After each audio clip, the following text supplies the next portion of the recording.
Hello guys, welcome back to the tutorial. Today I'm going to show you how to use Meta AI on WhatsApp.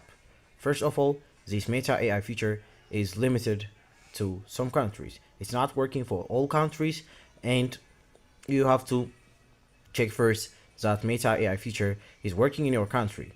If it's not, please wait patiently for Meta developers release the next Meta AI feature to your country.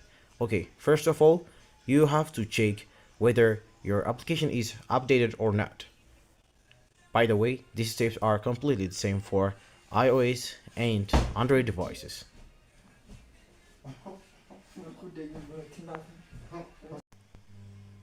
Now, as you can see, in my case, my WhatsApp Messenger application is updated, so I can proceed. After arriving on WhatsApp application, tap on the plus or send message icon.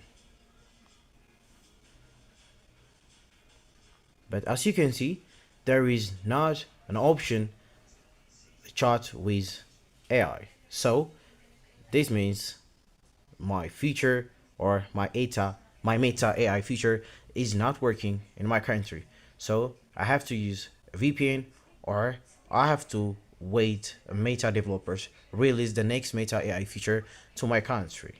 Please make sure subscribe our channel, and if this video is really enjoying you, give thumbs up, and for more videos like this, please subscribe our channel. Thanks for watching.